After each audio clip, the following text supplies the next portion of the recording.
یہ جنگ جو ہے نا وہ ہلکی دھیمی آنچ پر بہرحال چلتی رہے گی. اس کی وجہ یہ ہے کہ جو آپ کا صلح نامہ تھا اس کے اندر جو پوائنٹس تھے وہ بہت سارے تھے. مثلا امریکہ کی طرف سے تو جو بہت زیادہ پوائنٹس تھے ہی تھے, ایران کی طرف سے بھی کہ مطلب وہ جو ان کے مطالبات تھے وہ صرف ایران تک محدود نہیں تھے, وہ یہاں تک تھے کہ اسرائیل نے اگر ساؤتھ لبنان میں بھی کچھ کیا تو ہم اس کا جواب دیں گے. بنیادی طور پہ بات یہ, اور اس میں جو اب ایک جنگ, پچھلی جنگ کے بعد جو ایک چیز ڈسکور ہوئی ہے وہ یہ ہوئی ہے کہ اب آپ فزیکلی لڑنا تو چھوڑیں, ڈرون سے لڑنا تو بھی چھوڑیں, اب خالی اسٹریٹ آف ہارموز اگر بند کر دی جائے تو یہ بھی کافی ہے. میں تو اب یہی سمجھتا ہوں کہ شاید 2027 بلکہ 28 تک آپ دیکھیں کہ جو پیٹرول کی پرائس ہے وہ بہت زیادہ فلکچویٹ کرے گی. حالات ٹھیک ہوں گے بہت نیچے آ جائے گی, حالات خراب ہوں گے بہت اوپر آ جائے گی, بٹ فاسٹن یور سیل بیٹس یہ جو ہے نا ایسے ہی چلتا رہے گا. سر بالکل ایسے چلتا رہے گا. اچھا دیکھیں ایفیکٹولی امریکہ کی طرف سے جو ڈونلڈ ٹرمپ کے ذریعے ہمیں ہی اپڈیٹس ملتی ہیں اور اس کے بقول اس کے سیز فائر ختم ہے, ٹاکس ریزیوم کر سکتی ہیں. دیکھیں اب ایک بنیادی فرق جو پیدا ہو گیا ہے ساری سچویشن میں وہ یہ کہ پہلے سیز فائر جو تھا وہ قائم تھا اور ٹاکس چل رہی تھی.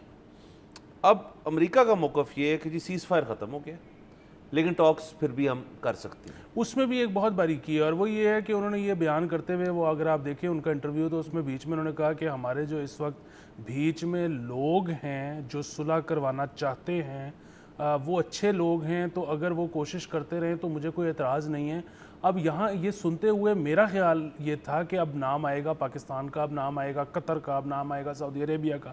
انہوں نے ان میں سے کسی کا بھی نام لینے کے بجائے کہا کہ کشنر اور وانس کوشش کر رہے ہیں تو وہ اگر کوشش کرتے رہیں تو مجھے اعتراض کوئی نہیں, لیکن میری طرف سے ختم ہے. تو بیسیکلی انہوں نے یہ بھی ایک وہ قسم کی تھی کہ جی اب کوئی بیچ میں دوسرا ملک بھی شاید نہیں ہے کہ میں نے اب اتنا ہارڈ سٹانس لے لیا.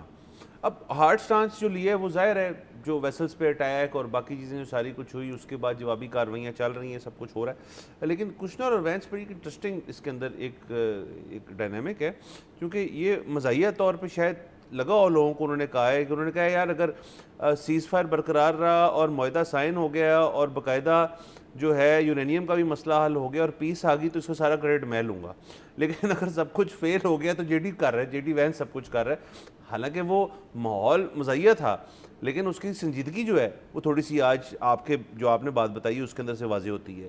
ایک تو یہ ہوگی بات. دوسرا سر اب دیکھیں جیسے آپ نے میں نے یہ کہا تھا جی کہ یہ ہلکی آنچ میں چلتی رہے گی معاملات, لیکن اس کے اندر امریکہ جو ہے انہوں نے کیا نئی چیز جو ہے وہ ڈسکور کی ہے, کیونکہ دیکھیں سچویشن جو ہے وہ والا سٹیٹس کو تو وہیں تک ہے.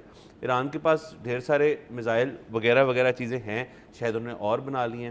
امریکہ نے اپنا سٹاک پائل ریپلینش کر لی ہے پروبیبلی یس, جس کے اندر انٹرسیپٹر بھی آ سکتے ہیں, جس کے اندر نیول بلاکیڈ جو ہے وہ کس حد تک واپس لیا گیا تھا, کس حد تک ان کو رکھا گیا تھا کہ جی واپس جانا پڑ سکتا ہے, وہ پھر سے معاملات شروع ہوتے نہیں ہوتے. نمبر 2 اور لاسٹلی اس کے اندر جو سب سے اہم بات ہے کہ جو اکانومی ہٹ لے رہی ہے اس کے اندر وہ سارا کچھ جو ہے وہ بار بار جو ہے وہ چیز نہیں ہو سکتی. وہ ہر انسان کے بارے میں یہ کہا جاتا ہے کہ جی کہ اگر کسی قسم کا ان کو خدا نہ خواستہ دل کا دورہ پڑے تو ایک آدھ تو برداشت ہو جاتا ہے, کور بھی ہو جاتا ہے.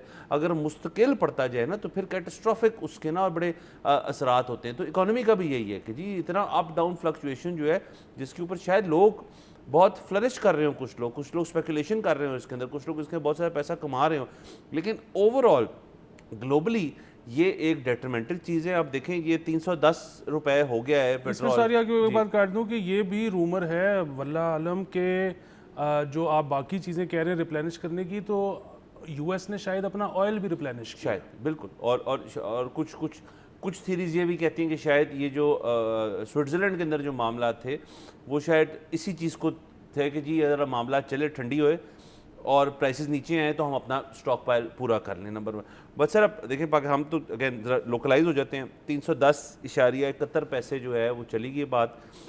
300 والا تھریش ہولڈ پھر سے ٹوٹا ہے اور ہم چلے گئے تو خاصے نیچے تو نہیں گئے تھے, 298-99 بھی تھے, بٹ سٹل وہ ایک مینٹل جو بلاک تھا وہ کم ہوا. اس سے تھوڑا بہت مارکیٹ کے اندر جو سینٹیمنٹ تھا بہتر ہونا شروع ہوا, چیزیں جو تھی وہ ظاہر ہے انہوں نے ان کو اس دفعہ ٹائم ہی نہیں ملا کہ فیول کی جو ہے پرائس ایڈجسٹمنٹ نیچے کی طرف جو ہوئی ہے اس کا افیکٹ اس کے اندر آئے. اب واپسی بات جا رہی ہے اس کے اوپر, مطلب ہر جمعے کی جو دن ہے اس کے اندر پاکستانی عوام جو ہے وہ ٹی وی دیکھنا شروع کر دیتی جی کہ اوپر جا رہا ہے نیچے جا رہا ہے, اور یہ خاصا ایک بڑا ہائیک ہے. اور اس سے میرے لیے تو جو نفسیاتی حد ہے نا وہ 282 ہے, کیونکہ اس کا مطلب ہے کہ ڈالر سے اوپر چلا گیا. ہاں ایگزیکٹلی. اور سر دیکھیں لاسٹلی اس کے اندر یہ والی بات ہے کہ دیکھیں اب پیٹرول تو اوپر جائے گا ہی جائے گا, اور اس وجہ سے نہیں ہے کہ لوگ ہمیشہ مجھ سے جب بات میں کرتا ہوں شو پہ تو بات کرتے ہیں کہ جی عالمی منڈی میں تو یہ ہو رہا ہے, فلانی جگہ یہ ہو رہا ہے. دیکھیں عالمی منڈی میں جو مرضی ہوتا رہے, ایک آپ کی حکومتی پالیسی ہے جس کے اندر انہوں نے ایک نہیں دو نہیں میرے خیال میں کچھ 150 چیزوں کو فیکٹر ان کرنا ہے ایک پرائس نکالنے سے پہلے. اب اس کے اندر اپنی کمفرٹ ہے, اپنا ایز ہے گورنمنٹ کی, اس کے اندر لیویز ہیں, اس کے اندر اور ڈھیر ساری چیزیں ہیں.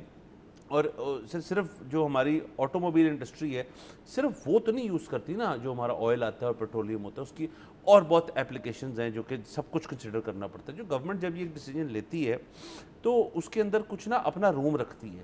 اور وہ ہوا یہ تھا کہ جب لیوی انہوں نے لگائی شروع میں, آپ کو یاد ہوگا جب پتہ نہیں کتنے 100 روپے بڑھ گیا پیٹرول ایک دم سے, تو وہ لیوی کے اندر جو لیوی کی اس کی اماؤنٹ تھی وہ بہت زیادہ تھی, وہ اپنا کشن رکھا ہے انہوں نے. یہ بھی جو ایک اماؤنٹ بڑی ہے 13-14 جتنے بھی روپے بڑھے ہیں اس کے اندر بھی لیوی کی اماؤنٹ اگر آپ اس کو کر دیں تو شاید وہ جو پیچھے فگر رہ جائے گا وہ شاید ٹرو ہو عالمی منڈی کے ساتھ, لیکن پاکستان کے ڈائنامکس جو ہیں وہ باقی ملکوں کے ساتھ میچ نہیں ہو سکتے. ہماری صورتحال جو ہے وہ بہت ڈیفرنٹ ہے.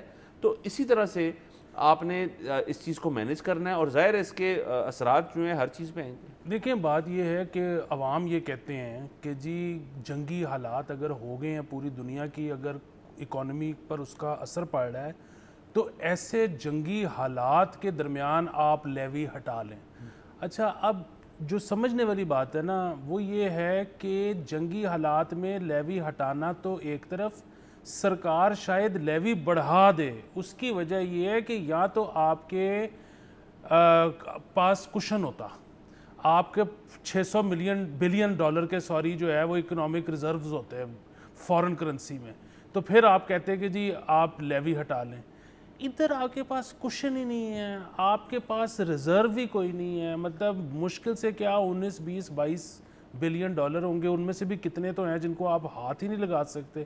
سو یہاں پر تو حالات جیسے جیسے خراب ہوں گے شاید حکومت ویسے ویسے لیوی بڑھاتی چلی جائے, جس کی وجہ سے لوگوں کی زندگی میں مزید اضافہ ہوگا. اب آپ اگر یہ پوچھیں کہ جی یہ حکومت کا قصور ہے تو نہیں, یہ حکومت کا قصور نہیں ہے, لیکن مسئلہ پھر وہی ہے کہ کیا یہ حکومت پہلی دفعہ آئی ہے؟ نہیں, ایسا بھی نہیں ہے.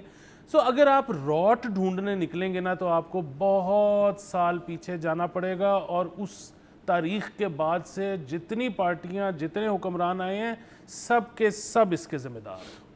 بالکل سر, اگین ہمارے لیے تو یہ کوئی اس کے اندر کوئی بھی پازیٹیوٹی نہیں ہے. آپ کا اور میرا تو ہمیشہ سے یہ پوائنٹ آف ویو رہا ہے کہ کسی نہ کسی طرح جنگ بھی ختم ہو, سیز فائر برقرار رہے, اور سیز فائر اگر ختم ہونا ہو تو وہ اس نقطے پہ ختم ہو کہ جی جنگ ہی ختم ہو گئی ہے.